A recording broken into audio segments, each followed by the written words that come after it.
বলেন একটু সামনে যেতে। প্রভু আপনি কিছু বলেন। আজকে জগতের নাথ জগন্নাথ স্বামী ভক্তবৃন্দকে দর্শন কৃপা প্রদানের জন্য রাজ সিংহাসন ছেড়ে রাজপথে নেমেছে। হাবিলাসজি গৌর গোবিন্দ আশ্রমের উদ্যোগে এত সুন্দর মহামহোৎসব আমরা সবাইকে জানাই অনেক অনেক শুভেচ্ছা।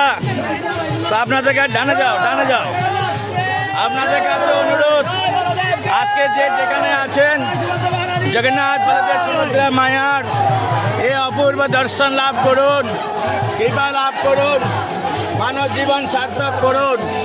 আর উচ্চস্বরে বলুন জয় জগন্নাথ কি জয়, বলদেবা কি, সুভদ্রা মায়া কি, হাবিলাসজি গৌর গোবিন্দ আশ্রম কে, সমবেত ভক্তবৃন্দ কে, গৌর সীতনাথ।